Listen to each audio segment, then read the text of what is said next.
자, 반갑습니다. 뉴탐스러운 사회 김건태고요. 자, 여러분들 선생님하고 잠깐 떨어졌었죠? 박문희 선생님하고 아마 알찬 강의를 했으리라고 생각을 합니다. 이번 시간에는요, 이제 교재 140쪽에 세계화로 인한 삶의 변화 단원을 들어가도록 할 텐데요.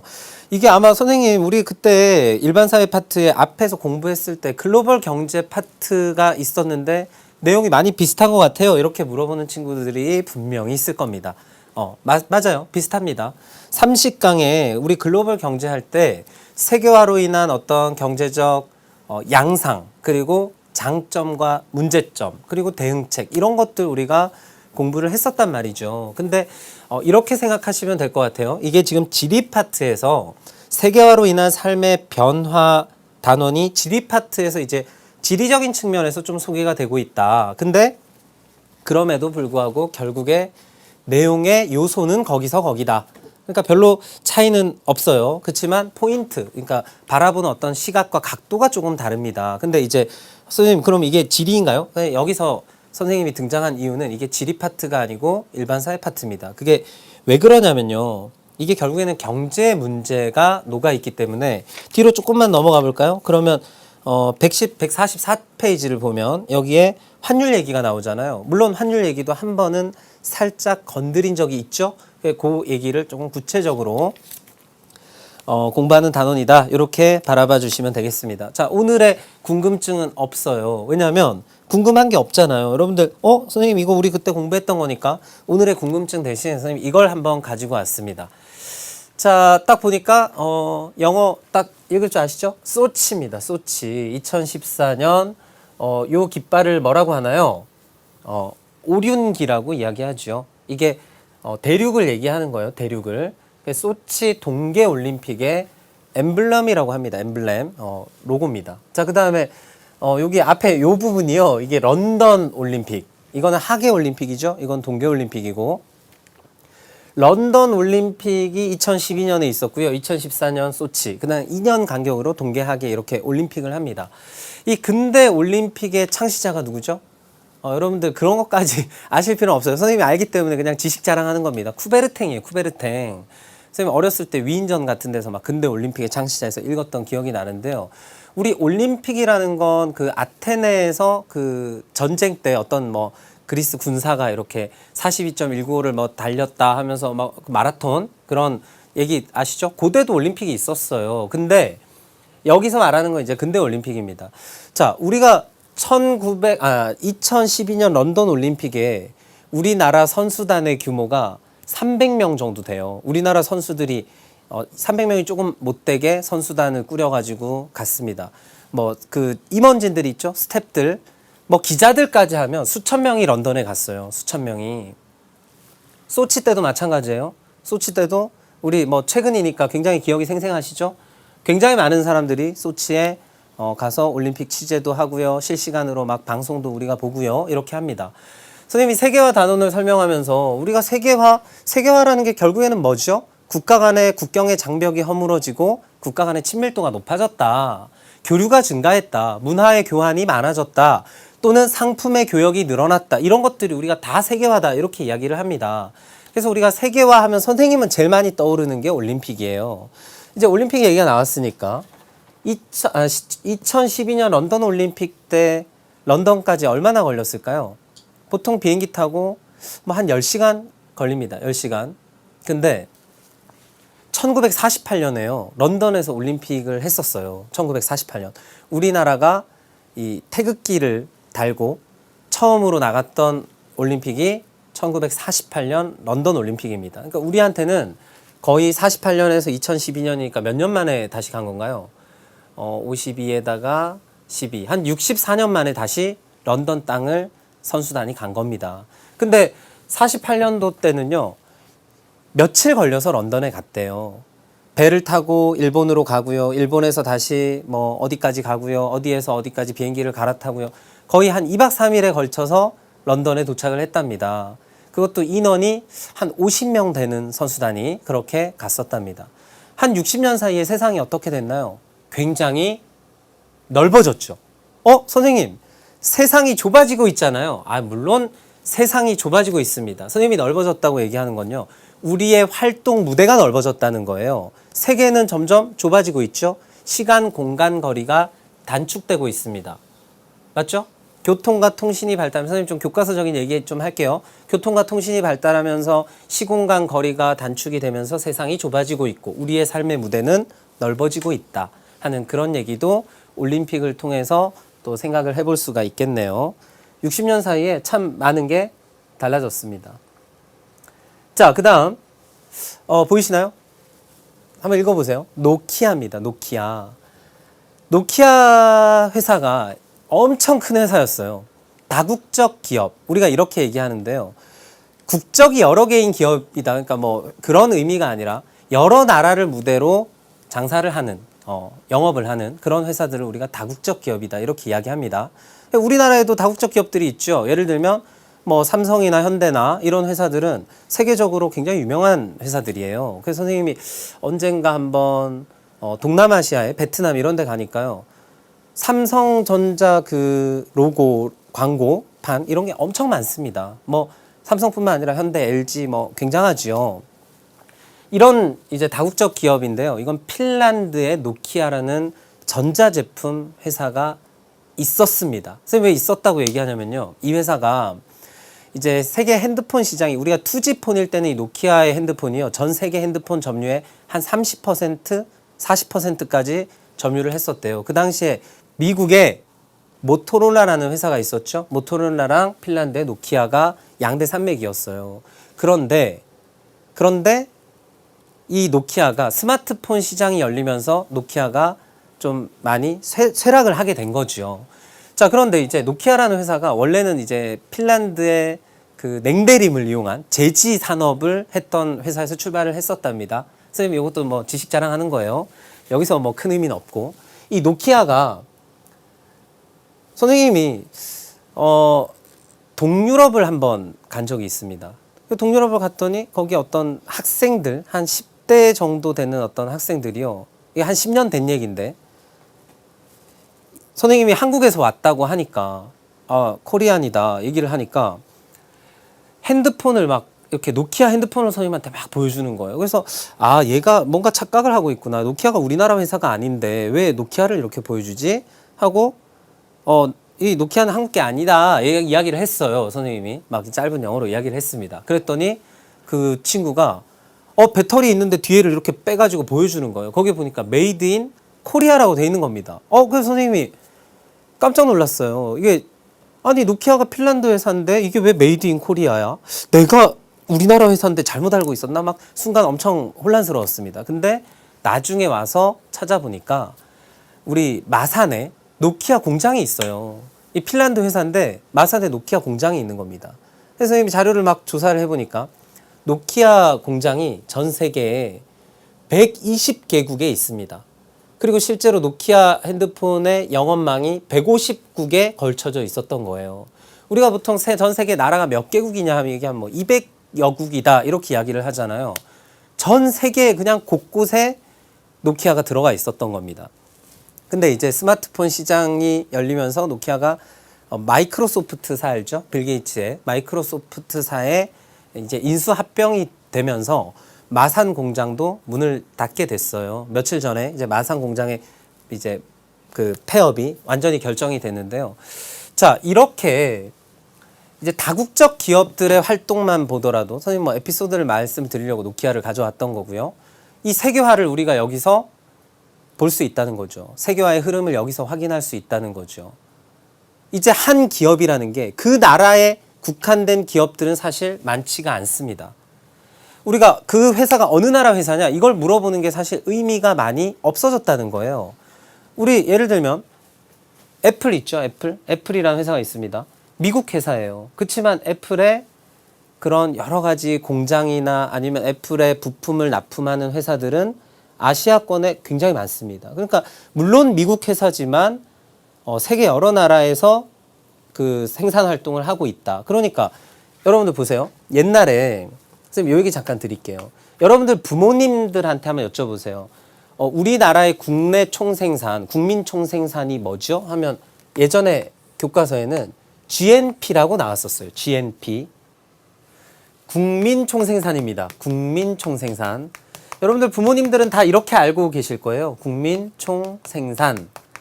근데 지금은 GNP라는 수치를 안 쓰죠. GNP 지표를 안 쓰고요. 지금은 GDP를 씁니다. 이 GDP는 국내 총생산이에요. 국내 총생산. 그러니까 이게 무슨 얘기냐면요. 예전에는 어느 나라 국민이 생산을 했는가가 중요했는데 그 나라 경제 사이즈를 볼 때 어느 나라의 국민이 생산했느냐. 그러니까 우리나라 국적을 갖고 있는 사람들이 생산활동을 한 게 중요한 의미가 있었는데 이제는 어느 국경 안에서 생산했는가가 중요하다는 얘기예요. 그러니까 무슨 얘기냐면 예를 들면 우리나라의 어떤 회사가 미국에다가 공장을 차립니다. 자, 미국에다 공장을 차려요.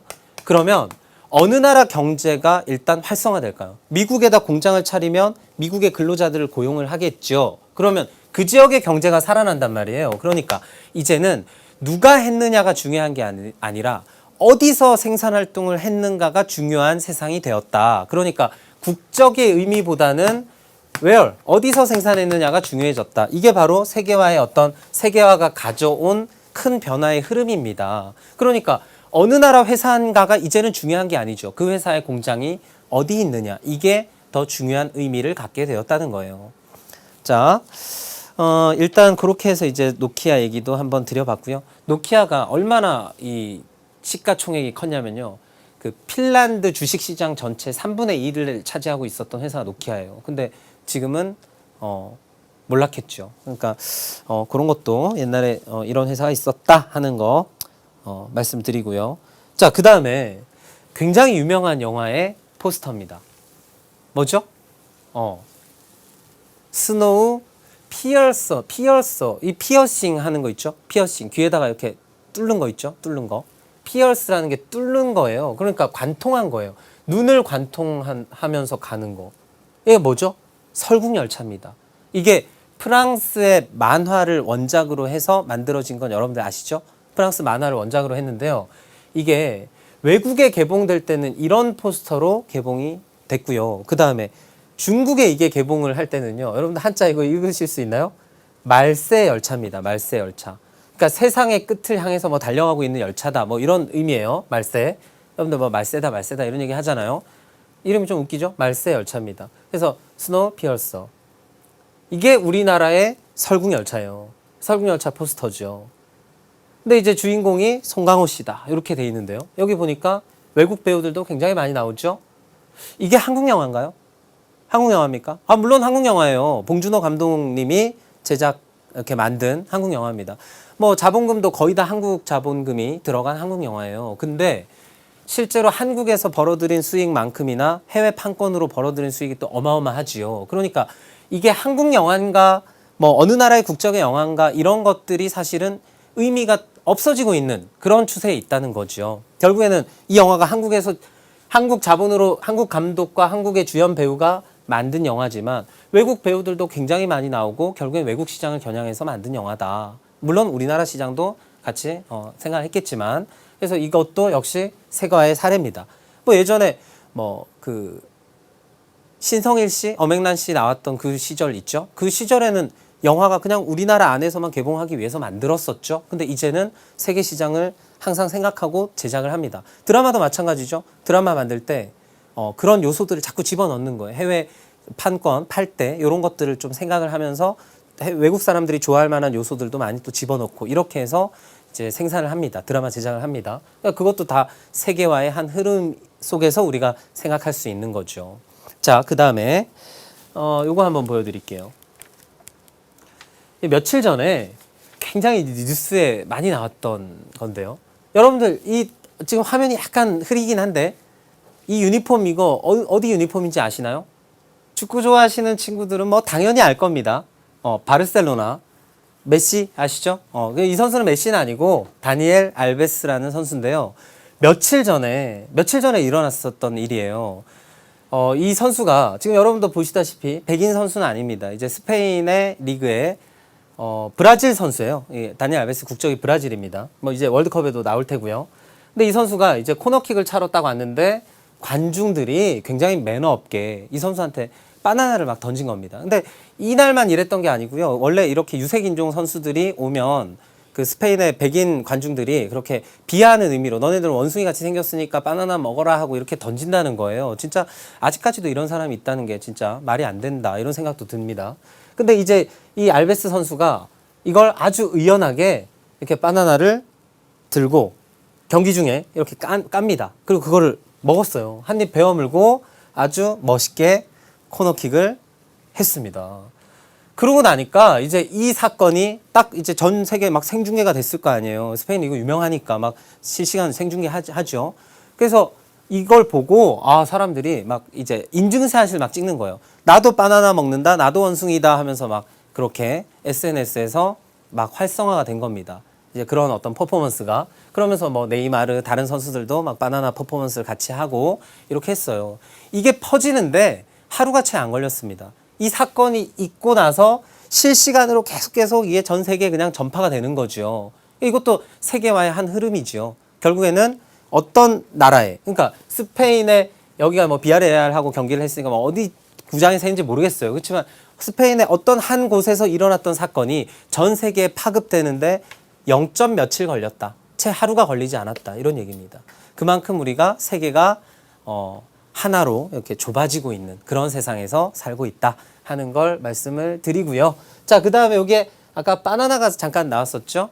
이 바나나랑 친구 파인애플이에요. 선생님 왜 바나나랑 친구라고 얘기할까요? 두 개 맛도 다른데. 이건 둘 다 우리나라에서 생산되는 과일들이 아닙니다. 맞죠? 이거 외국에서 수입해 오는 거예요. 바나나랑 파인애플이 선생님이 지금 30대 중반인데요. 선생님이 한 초등학교 때, 그러니까 불과 뭐 한 20년 전에 그때만 해도 정말 귀했단 말이죠. 선생님은 시골에 살아서 더 귀했는지도 모르겠어요.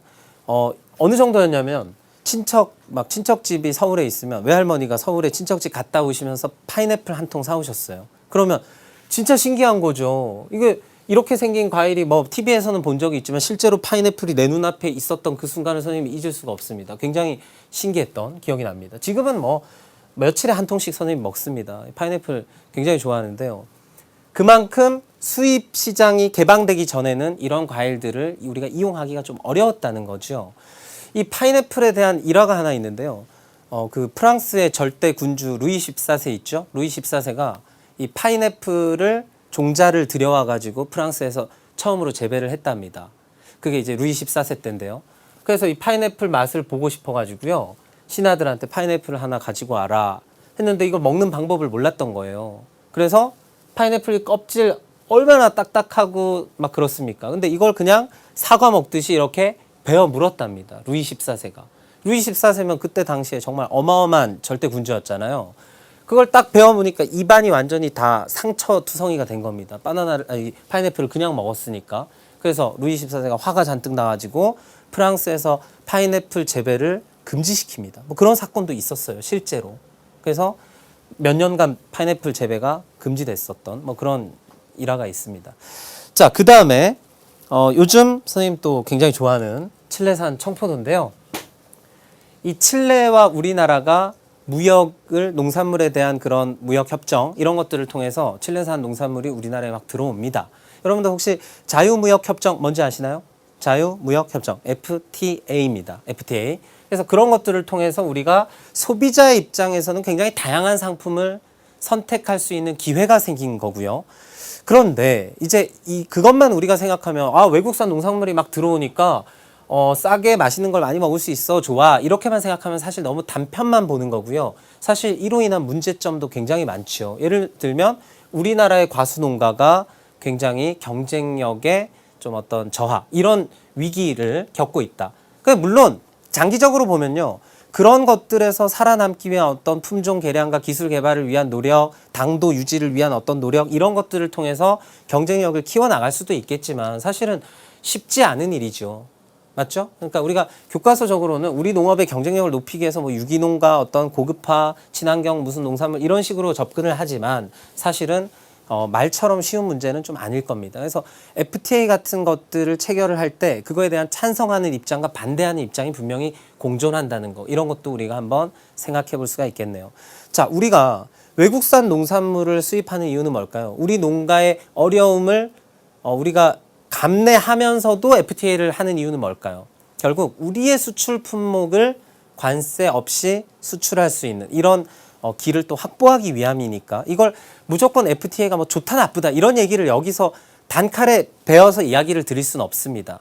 여러분들이 그런 거에 대한 평소에 좀 생각을 여러분들의 생각을 그냥 막 허공에다 주장하면 안 돼요. 나는 FTA 싫어. 난 FTA 좋아. 이런 식으로 접근하시면 안 되고요.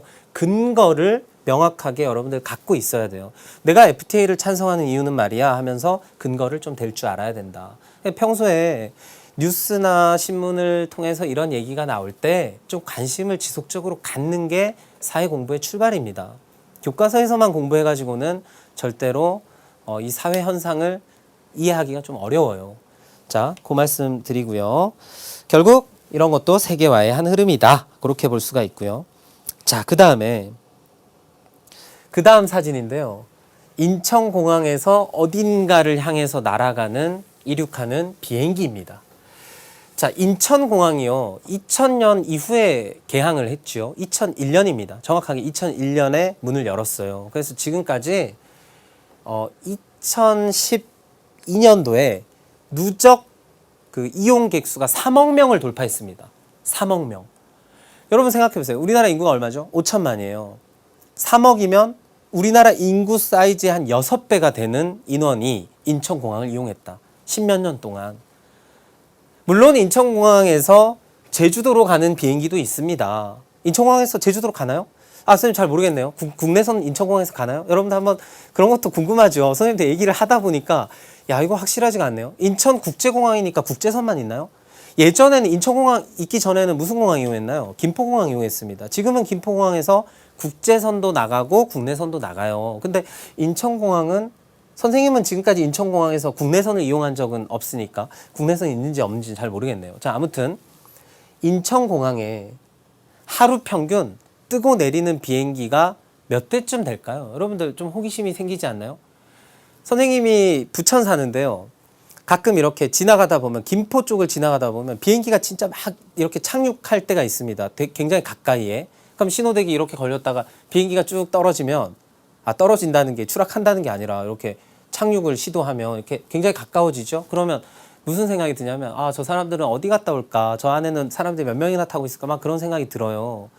근데 이제 김포공항 말고 인천공항에 뜨고 내리는 비행기가 하루 평균 선생님이 조사를 하면서 몇 번 눈을 의심했습니다. 진짜 이렇게 많을까? 그래서 선생님이 여러 자료를 들어가서 확인을 한 거예요. 들어가서 봤더니 그러니까 연간 58만 5천 대가 뜨고 내린답니다. 연간. 그래서 그걸 환산을 해보면 하루 평균 1600대가 뜨고 내립니다. 정말 어마어마하지 않습니까?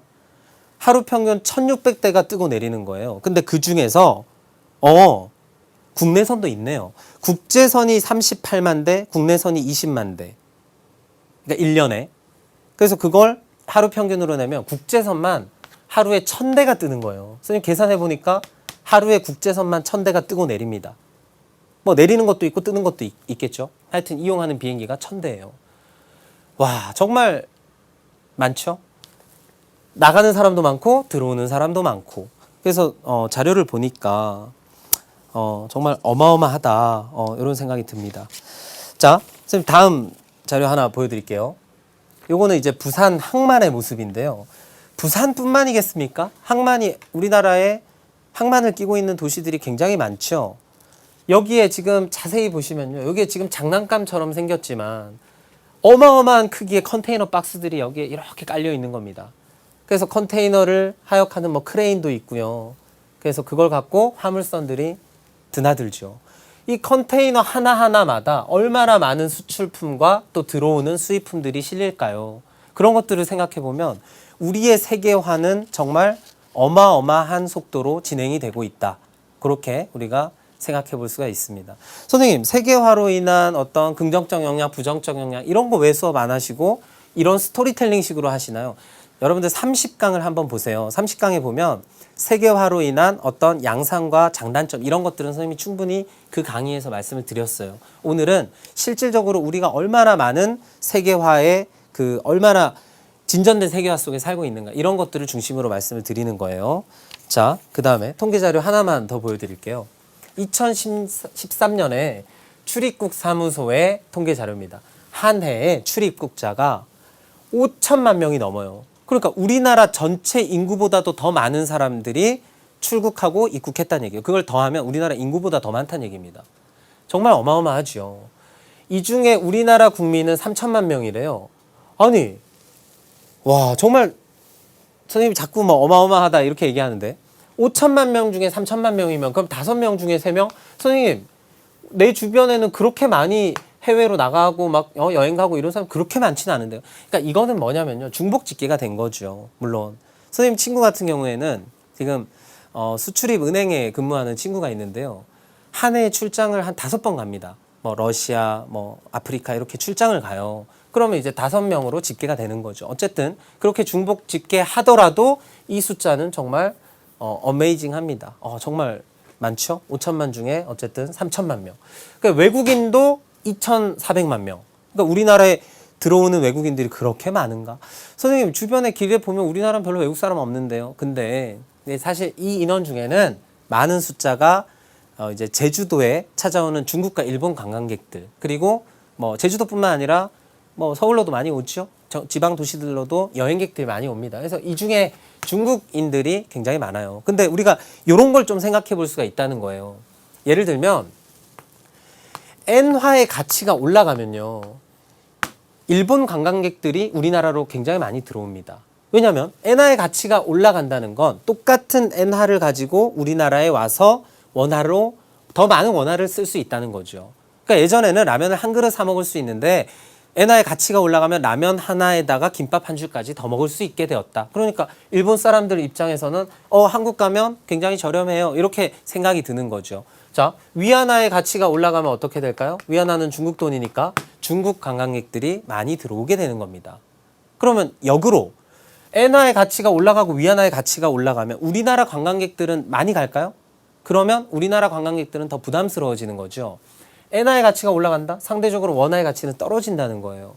똑같은 엔화를 바꿔가기 위해서 더 많은 원화가 필요하다? 그러면 우리나라 여행객들이 일본이나 중국으로 가기는 조금 곤란해진다. 이런 얘기입니다. 여러분들 선생님이 한번 말씀드린 적이 있는데요. 아베노믹스라고 혹시 들어보셨나요? 일본 총리 아베죠? 아베의 경제 정책을 아베노믹스라고 합니다.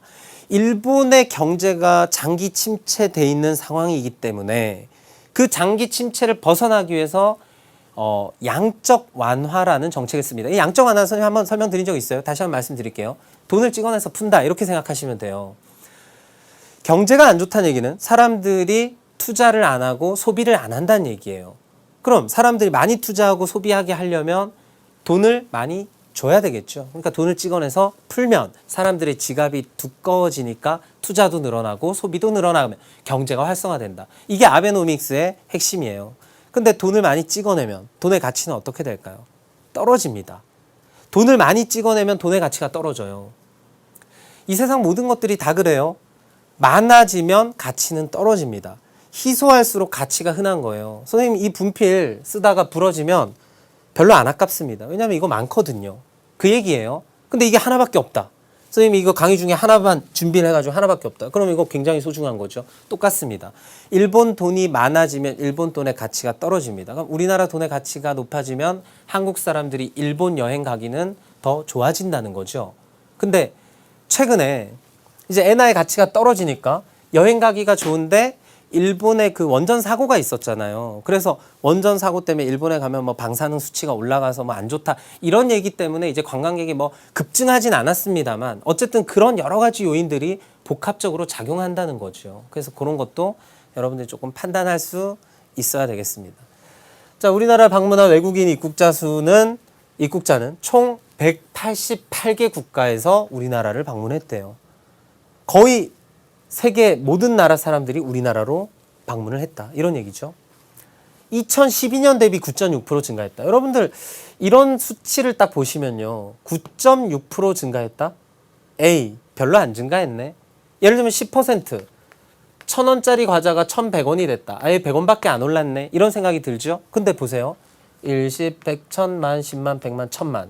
1200만 명이에요. 사이즈가. 1000만 단위에서 10%면 100만 명이 늘어났다는 얘기예요. 어마어마하지 않습니까? 1000만 명에 10%면 100만이에요. 그러니까 2012년 대비 2013년에 1년 사이에 9.6%가 증가했다는 건 이 세계화의 어떤 진행의 속도, 우리나라의 개방의 속도 어마어마하다는 얘기입니다. 맞죠? 확인할 수 있습니다. 출입국자 증가에 따라 국내 체류 외국인도 많죠? 150만 명에 달해서 우리나라 인구 전체 3.08%를 차지하고 있다. 여기서 여러분들 떠오르는 개념이 하나 있죠? 뭡니까?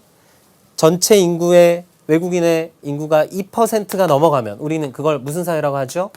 다문화 사회다 이렇게 이야기합니다. 그래서 우리나라는 이미 다문화 사회에 접어들었다 이렇게 표현할 수가 있는 거예요. 다문화에 대해서도 뭐 굉장히 구체적으로 공부했던 기억이 납니다. 자, 그 다음에 선생님 요거 하나 설명드릴게요. 이게 뭐냐면요. 재외동포 숫자예요. 재외동포 숫자. 그러니까 우리나라 사람들이 외국에 가서 살고 있는 게 교포라고 얘기하는데요. 2013년에 지금 단위가 이게 명이 아니고요. 1000명이에요. 1000명. 지금 단위가 빠져 있는데요. 1000만, 10만, 100만, 700만 명이 외국에 거주하고 있다는 거예요. 우리나라 전체 인구가 5천만인데 700만이 외국에 거주하고 있대요. 아, 정말 많죠? 많습니다. 그러니까 이 정도의 비율을 차지하고 있다. 그러니까 여러분들도 주변에 보시면요. 뭐 전부는 아닐 테지만 고모나 이모나 삼촌이나 하여튼 한 친척들은 다 외국에 살고 있지 않나요?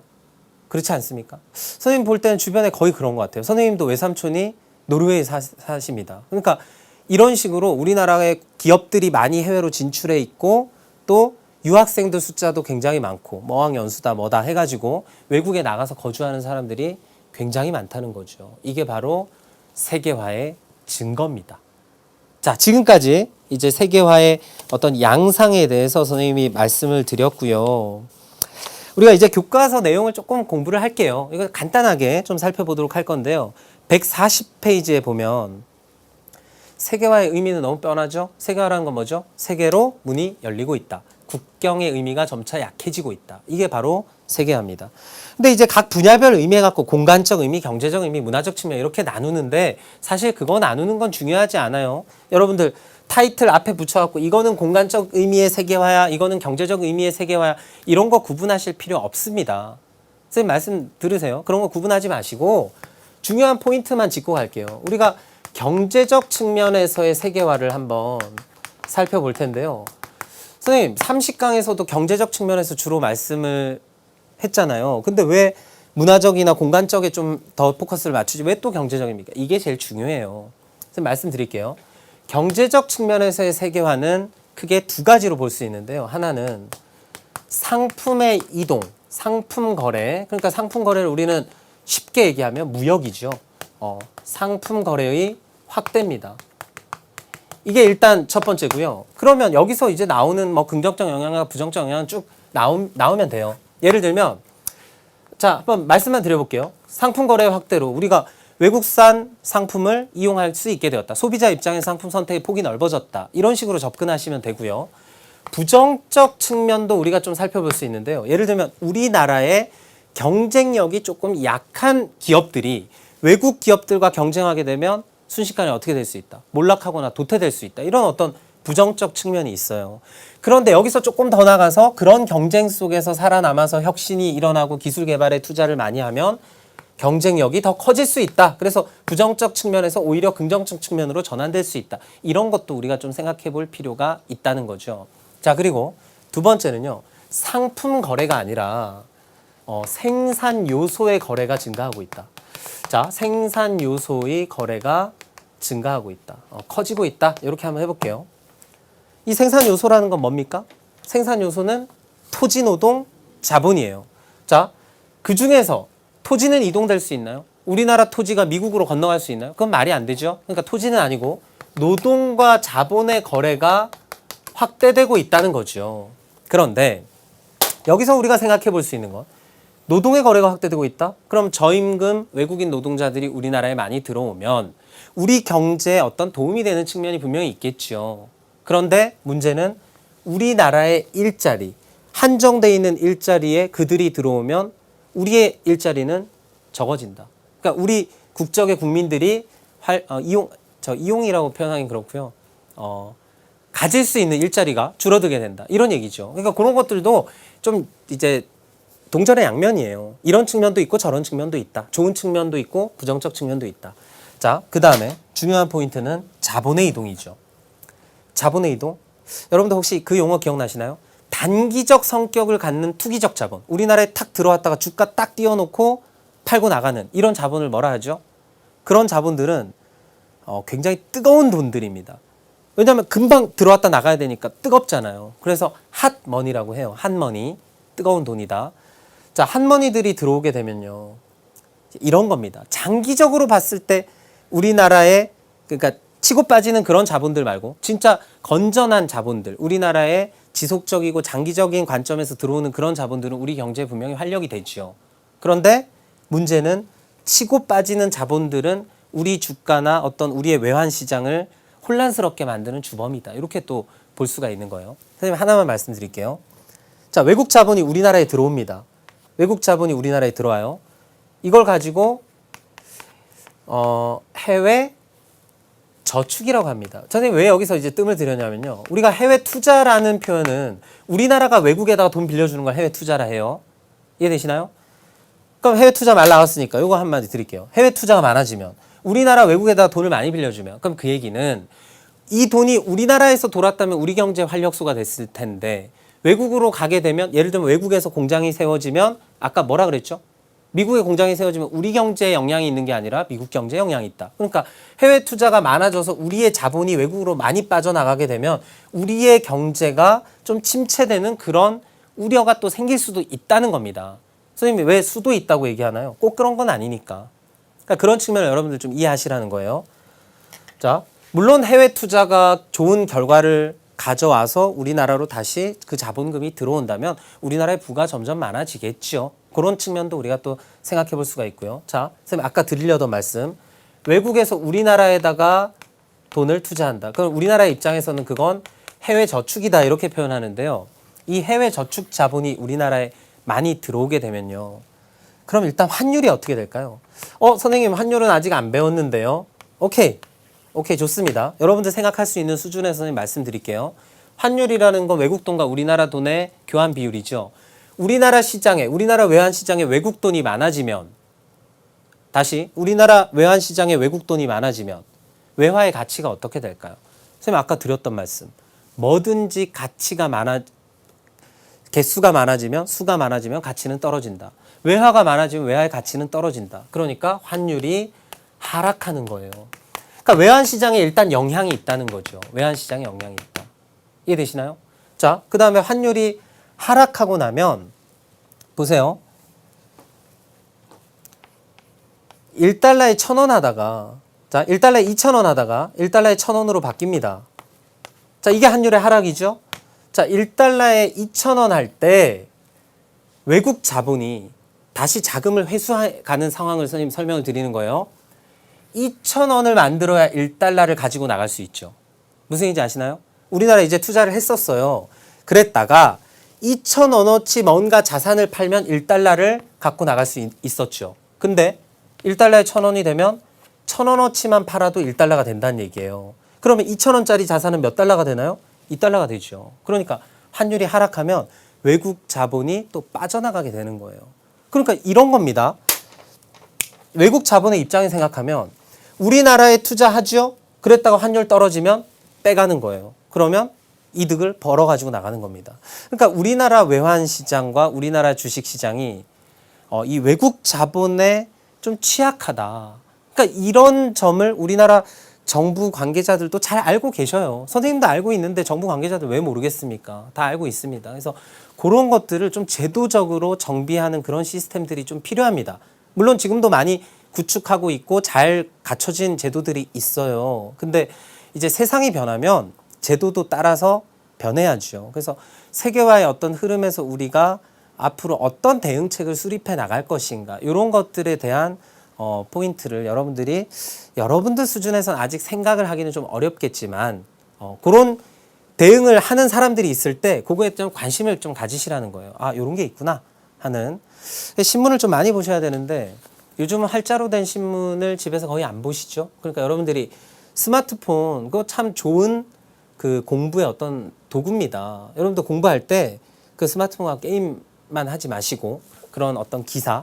보통 이제 기사 보면 선생님도 자꾸 그렇게 되는데요. 뭐 스포츠 기사만 자꾸 보게 되죠. 그러지 말고 이 경제 기사에 좀 관심을 갖길 바랍니다. 우리가 경제 파트가 크게 두 가지가 있죠. 미시 경제가 있고 거시 경제가 있는데 거시 경제를 이해하는데 뉴스나 신문만큼 좋은 공부 도구는 없습니다. 그걸 보면 경제가 딱딱 눈에 보인단 말이죠. 그러면 나중에 2학년 때, 3학년 때 가서 경제 선택해서 수능 보시고 그 다음에 또 관련 학과 진학하시고 이런 데도 도움이 많이 될 거예요. 자, 요렇게 해서 이제 세계화 얘기를 좀 마무리를 짓고요. 자, 요거 한번 마지막으로 말씀을 드리도록 하겠습니다. 자, 2008년에서 9년의 코스피 지수 변동이에요. 선생님 무슨 너무 어렵고 복잡한 것 같아요. 막 복잡해 보이지만 선생님이 말씀드리고 싶은 포인트는 바로 여기예요. 여기. 요쪽. 이 코스피라는 건 종합 주가 지수, 코스피 지수라는 건 종합 주가 지수. 지금 코스피가 한 2000포인트에서 왔다 갔다 합니다. 2000포인트. 이게 언제를 기준으로 하냐면요. 1980년 코스피 지수를 100이라고 놓고 거기서 코스피 지수가 지금 시가총액이 얼마가 됐냐 이걸 따지는 거예요. 그러니까 80년에 비해서 20배가 올랐다 이런 얘기입니다. 2000포인트라는 건. 자, 요때 보면요. 2008년도 10월달, 11월달 이쪽에 주가가 지금 1500포인트까지 거기까지 해서 쭉 떨어지죠. 어디까지 떨어지나요? 거의 1000포인트까지 떨어집니다. 1000포인트까지. 1500에서 1000까지 떨어졌다? 그럼 그 얘기는 평균적으로 투자자들이 100만 원 투자하면 거의 한 70만 원짜리가 됐다. 이런 얘기예요. 선생님, 얼마 안 되는데요? 그럼 이렇게 해볼까요? 1000만 원 투자했다? 700만 원. 300만 원 없어진 거죠. 공 하나 더 붙으면 공 하나 더 붙죠. 맞죠? 이렇게 증발하는 겁니다. 우리 주식시장이 이렇게 됐어요. 무슨 일이 있었을까요? 이때. 2008년도에 우리나라에 무슨 일이 있었을까요? 2008년도 말에. 여러분 한번 떠올려 보세요. 2008년도 말에 우리나라에 IMF는 1997년, 98년 그때죠. 2008년도에는 우리나라에는 사실 별일 없었습니다. 그런데 주가가 이렇게 곤두박질 친 이유는 바로 미국발 금융위기 때문이었어요. 여러분들 혹시 나비 효과가 뭔지 아시나요? 중국에서 나비가 날개짓을 한 번 더 하면 그게 주변에 공기를 조금 이동시키고 변화시키고 나중에 결국에는 미국에 가면 그게 허리케인이 된대요. 나비 효과. 무슨 얘기인지 아시죠? 작은 변화가 나중에 굉장히 큰 변화로 이어진다.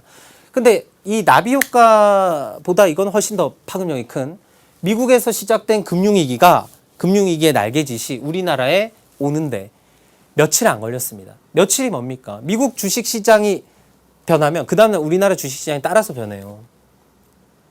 그래서 증권 시황 막 알려주는 언론 보시면요. 미국의 주가 지수에 굉장히 민감하게 관심을 갖고 있습니다. 그러니까 이게 국가 간에 금융도 서로 연결이 돼 있기 때문이죠. 우리나라뿐만 아니에요. 미국발 금융위기가 찾아왔을 때 전 세계 주가가 그냥 완전히 막 곤두박질 칩니다. 그랬다가 2010년도 지나면 또 그리스의 재정위기가 또 와요. 그러면서 스페인에 또 재정위기가 오고 이러면서 연쇄적으로 전 세계에 미치는 파급 효과가 굉장히 큽니다. 그래서 이제는 우리나라 안에서만 무슨 일이 없으면 되는 게 아니에요. 이제는 전 세계적으로 봤을 때 전 세계가 여러 가지를 이렇게 공유하고 있기 때문에 그런 어떤 연결고리들 속에서 좀 안정감 있게 지나갈 수 있으려면 전 세계 어떤 그런 공조가 필요하다. 이런 얘기도 우리가 해볼 수가 있겠네요. 좀 선생님 거시적으로 말씀을 드렸고요. 자, 148페이지의 기본 문제를 2개 한번 풀어보도록 할게요. 자, 갑의 주장을 뒷받침할 수 있는 근거로 가장 적절한 것은 했는데요. 세계화로 인해서 국가 간 계층 간의 양극화 현상이 심화되었어요. 자, 세계화로 인해 오히려 양극화가 개선되지 않았을까요? 이렇게 얘기합니다. 자, 지금 을의 입장은 이런 거죠. 좋은 측면을 좀 바라보자는 얘기인데요. 예를 들면 우리나라도 예를 들면 뭐 IT에 지진이 났을 때 우리나라 구호 물자를 보내거나 또는 구호금을 지원을 합니다. 맞죠?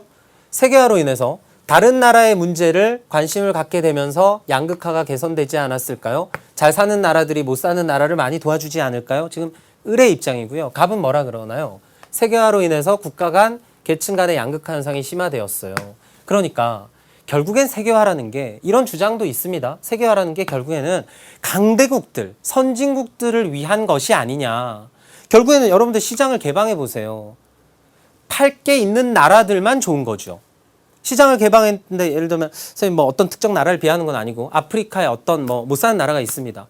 개방 문을 열어요. 그러면 팔 게 있고 사올 게 있으면 서로 교환을 하고 거래를 하면 그게 양국 모두에게 이득이 되는데 팔 게 없는 나라들은 결국에는 들여오기만 하는 거죠. 그러면 뭐가 좋냐는 겁니다. 지금 갑의 입장은 그거죠.